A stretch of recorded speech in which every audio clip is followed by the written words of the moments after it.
okay. I miss her too.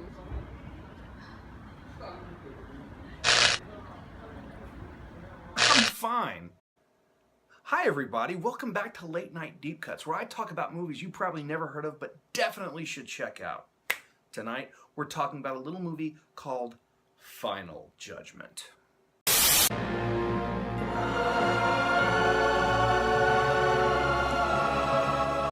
The synopsis is pretty simple. First off, we got a Father Tyrone, a priest who has recently experienced a tragedy in his life in the form of the death of his secret illegitimate daughter at the hands of a serial killer. Did I mention the priest is played by Brad Dourif? The fastest gun in the pulpit. There we go. Are you okay? Anyway.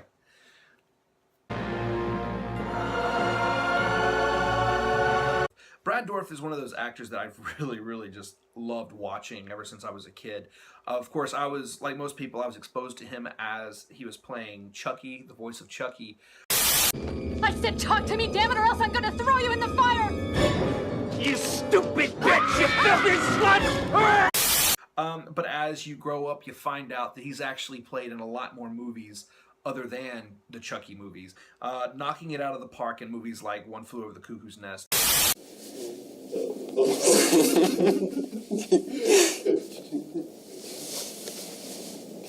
Billy, why did you want to marry her?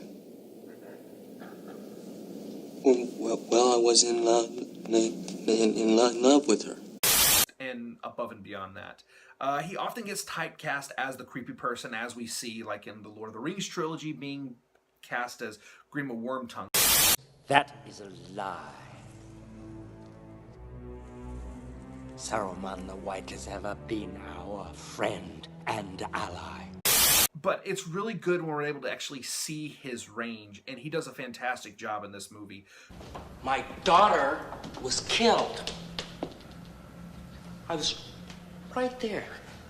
And she died thinking that her father had abandoned her. Brad Dourif's done a lot of voice acting work, and he has an amazing voice and can really communicate his emotions through that. But one of the other things that he's really good at doing is communicating through body language and facial expressions. And this movie gives us a great chance for him to kind of show that off and show that skill off.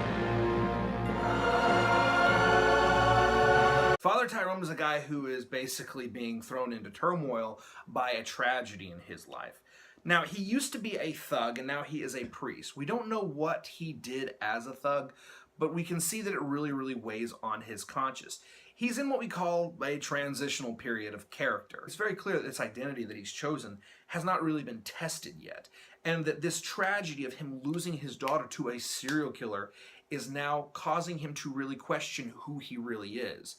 Is he the priest, the man that teaches love and forgiveness, or is he the thug from his past? Throughout the movie, as he's chasing and hunting down this serial killer, we never know what he's going to do when he finds him. That, in fact, is a big question.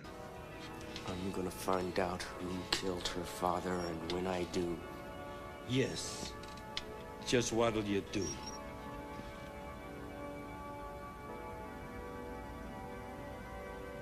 That I don't know. We have a man caught between the identity of the past and his identity that he's trying to carry out in the present. I was lucky enough to actually chat with the writer and director of this movie. I reached out to them because I enjoyed the movie so much, and they were nice and kind enough to actually engage with me. And through our conversations, I actually discovered that the production of this movie has a lot of similarities with its main character, at least through my little warped perspective. Even during my first viewing, before I did all my research, I got the feeling that the movie was kind of searching for its own identity. I mean, on one hand, it felt like this very in-depth psychological drama, but on the other hand, it felt like a kick-ass straight-to-VHS exploitation film from the 90s. And in a way, it's kind of both. One thing that is clear is that the writer, Kirk Honeycutt, put a lot of work into his script. Originally, he wasn't trying to sell the script, but opportunity came knocking, and he answered. I sent the original script to a friend of mine who ran Roger Corman's company as a writing sample. I wasn't really trying to sell it. And a week later he calls up and says, we want to buy the script. And I said, whoa, what? He sold it to Roger Corman's company, New Horizon. Now, we've talked a lot about Roger Corman on this show in the past. He was very famous for making very entertaining movies for next to nothing. And in the 90s, he was responsible for putting a lot of straight-to-VHS movies on the shelves at your local film rental store. If you're a kid of the 90s like I am, chances are you saw a lot of his work. Of the 60-foot centerfold, Richard Norton in Raiders of the Sun. Roger Corman and New Horizons Home Video bring you the family fantasy adventure Munchie. Fortunately, the folks at New Horizons really did love Kirk Honeycutt's script. They particularly liked one scene where the stripper Nicole is following the serial killer. I had the sequence where the woman who's stripper gets onto him and starts following him.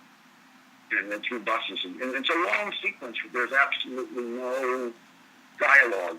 So she's following him and to a destination, and he has a reason to go down there. I don't know if he's trying to sell a painting or buy it, but anyway, he goes and gets it. What is interesting about him is as he's sitting on the bus, he's sketching people, because that would be a normal thing that an artist would do. Now on his way back, he starts sketching again, and suddenly he realizes he sketched the same woman going both directions. And suddenly he's now clued into the fact he's being followed. When he gets off, he notices, yes, she gets off too. Now he notices. So there's this small thing rolled into a mall. So now you've got scenes going through a mall and things like that. Until finally there's a confrontation in some back room of the mall. They liked the scene, they really wanted to keep it, but we have no money to do that. We can't do the permits. We can't do street locations. We can only do 5 days of locations at the most. Wow. But at the end of the day, they just put the whole thing out.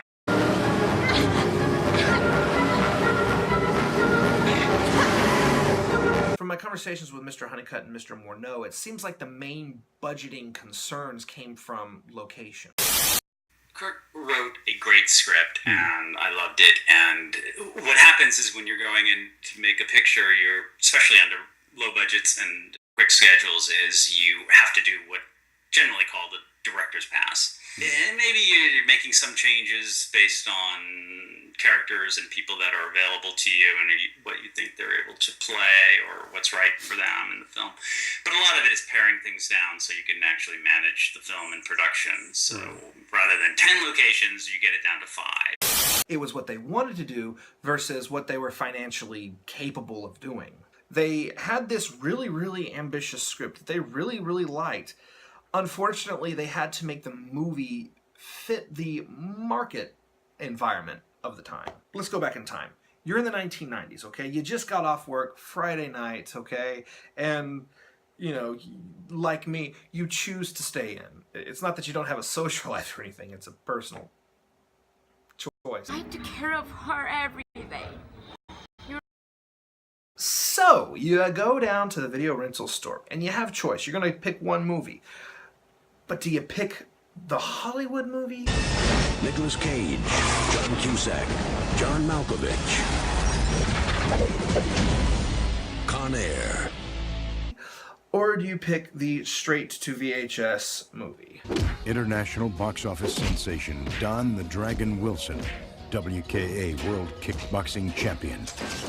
Black Belt Magazine calls Don Wilson the greatest kickboxer of all time. Future Kick. If you're gonna make a straight-to-VHS movie, you've got to have some pop. Not the only one in pain.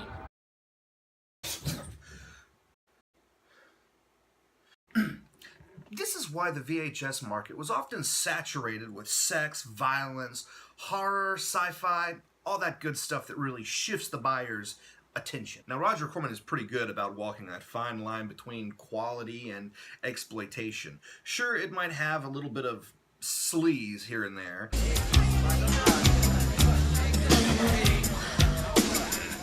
But it also had good imagination, characters, and creative writing here and there that really kind of balanced out the whole experience.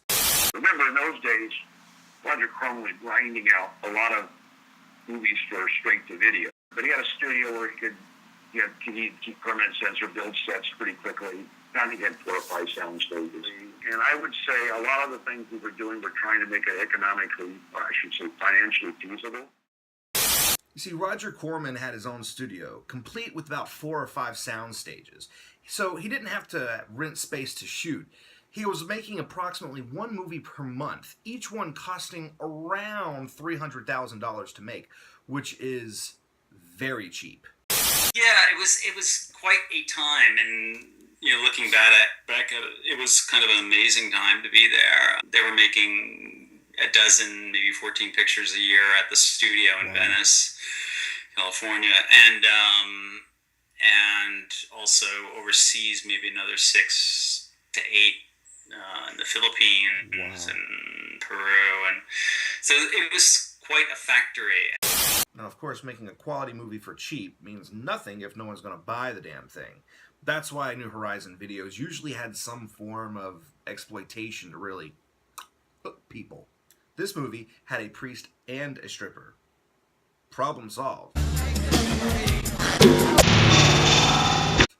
That's Hollywood economics. It's not good, it's not bad, it just is. We can clearly see this in the stripper's character. Stripping is a lot like preaching. It's all about keeping an audience inspired and off of the streets. Her name is Nicole. She was friends with Father Tyrone's daughter. Originally, she was written to be a very realistic character. She was street smart, she had a very old, broken down car, and she had a son. That's right. I gave her a son. This was her only means of earning the kind of money she needed to support her 6-year-old son. And the actress playing that role later told me that she had heard about this, and she used that in her preparation for the role, even though it didn't exist in the final movie. Can you imagine what an engaging character that would be? I mean, it makes her very relatable, it makes her seem very, very human. However, a lot of these elements weren't kept in the final version of the film. In fact, that's a damn nice car. As much as I prefer that version of Nicole, the decision to change it was understandable, I guess. But damn, this was such a good script. It's not like all the changes were made because they didn't work or anything. They were great. It's just that they had to fit a limited budget, and they had to fit an already bizarre market structure.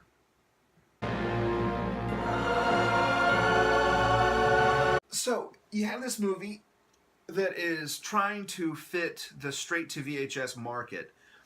At the same time, it was written in the style of a psychological drama that was very popular in the early 90s, around the same time that Silence of the Lamb came out. But then also within the movie, you have a character who's going through a similar struggle. You have a man who's trying to decide on his identity. Is he truly a man who is seeking atonement and is on the path of righteousness? Or does he want to return to his past? Does he want to repeat his mistakes? Does he want revenge? And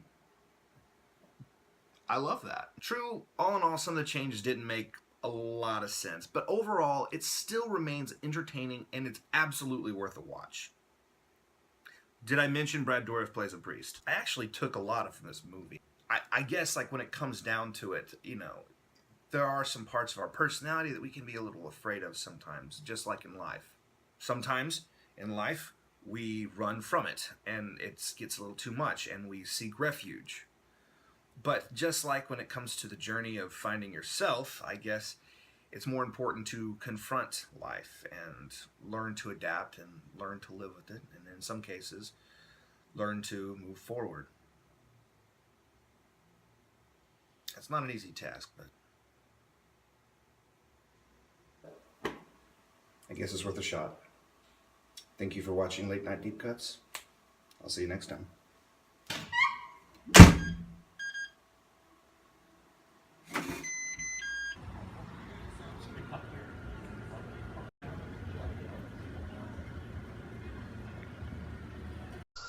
If you like this video, please like and subscribe.